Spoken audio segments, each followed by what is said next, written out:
Hey, welcome back to part 10. I'm going to start this off by just giving a really brief understanding that when I came back in 2010 from living overseas, I know that there was a financial crisis here in the US. I came back after not living here for 4 years and I had really good credit.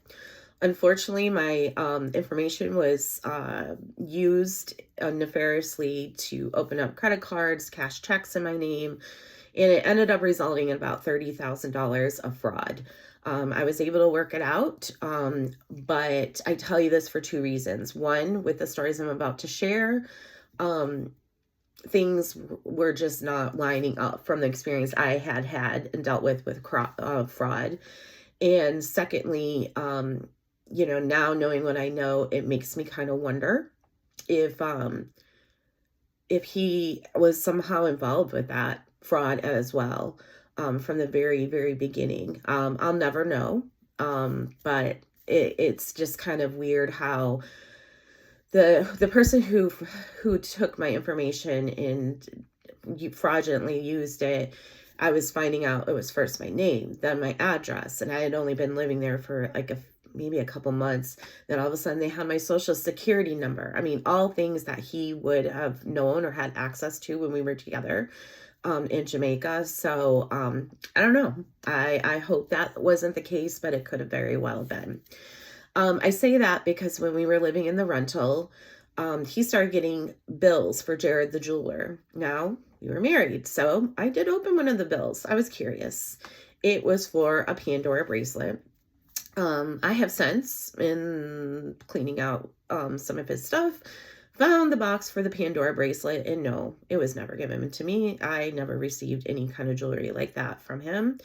But he did tell me that he was getting the bills because someone had opened an account nefariously and bought this stuff, but he was clearing it up and they weren't supposed to be coming. Weirdly enough, though, when we moved to the house we bought, excuse me, the bills kept coming. And this was like a year later. So yeah, no, resolving fraud doesn't work that long. It doesn't work like that. Same with his, I think I had shared with you in a previous episode that we had joint account at the bank that I banked at, and then he had a separate bank account because supposedly his work would only deposit his paychecks in that account. So he had credit cards with that bank as well. My name was never on those credit cards. And there were numerous times where, he would comment to me, oh, there was something fraudulently that happened and, have to resolve it. And I'd ask him like a few minutes later, I'd be like, what do did you resolve that? You're paying on a bill for stuff you didn't really buy. So did you end up calling the bank, resolving it? And it was always excuse after excuse after excuse. Again, pink flags that should have been sore, big red flags to me. But, I tried to logic them out in my brain. Like I said before, we did have accounts that were joint, credit card, savings, checking, but anything that was related to his bank, I was never a part of. But it was always an excuse for why he had credit card debt. We wanted to be able to help our families. My family really financially didn't need that help, but his family did. He and I both grew up, in American terms, I grew up very, in a more poor type of situation, one income family, that sort of thing. He also grew up in a situation where it was a one income family, but in Jamaica, which had a lot of financial strain. So since we were doing better as a two income family living in more of like mid to low middle class type of status, we wanted to be able to help our family, and I was fine with that.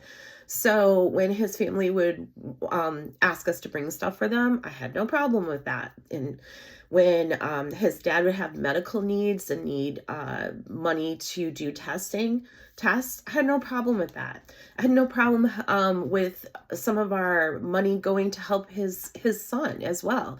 No problem with any of that. What I did have a problem with is a lot of times the stuff would happen at the last minute when I'd be doing the budget, trying to pay bills, And all of a sudden I see in the account a couple $100 gone that I wasn't expecting to be gone. I was expecting it to be there to buy, or excuse me, to pay for a bill or something. And then it'd be, oh, well, I thought I told you. I remember telling you. It'd be this gaslighting story of, oh, we talked about this. You must have forgot. And I'd be like, I don't remember us ever discussing this. And not only that, but since he always refused to be the budget person, I was the budget person. And so if you're going to tell me you need a couple $100 to do this, that, or the other thing, I don't have a problem with it. But tell me so that I can make sure that we are not having bills go get behind or something. I don't like living that way. And I made that very clear to him. But that happened continuously, time and time again.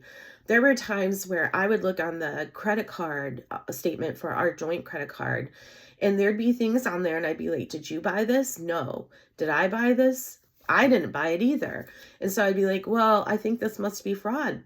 So I would call it in and report it, and they would refund the money. But it makes me wonder, was those things actually fraud? Or was it just him using the card and not wanting to tell me what he was using it for? And what really makes me mad is finding out that a lot of the stuff that was for his family really wasn't. It was for him buying gifts to give to other people, which we will discuss in later segments. But yeah, it was a lot of financial headaches and a financial strain that we did not need to be in. We were making enough to make ends meet and to be able to help his family to a point. But looking back, it should never have been an issue. We should never have been living and feeling like we were living paycheck to paycheck. And I would bring it up, but I don't like to argue. I don't like fights. I don't like confrontation. But I should have brought it up more, because it really put a lot of strain and stress on myself, and debt that we probably didn't need to pick up because of his foolish ways of using our joint money. We never took a family trip until it was October of 2023 was our first family trip, meaning myself, he, and our child. First one ever. And our child at the time was 8 years, and we could never afford one. They would go to visit family and friends in Jamaica. I typically stayed here, even though I still had friends and his family that I wanted to see in Jamaica. I would stay here during the Christmas season and that sort of thing, because I wouldn't want my ticket to be another financial thing or strain. Yet every time he would go to Jamaica, it'd be me trying to figure out how to pay for both of his tickets most of the time, or at least paying for our child's ticket and him finding someone to help with his ticket. And then all the stuff that he would be buying to take down for friends and, well, he'd say family and close friends, but I think I know now who the friends were. And, it didn't need to be like that. I should have been able to go down and spend time with family. And maybe not every year, but it never happened. And, I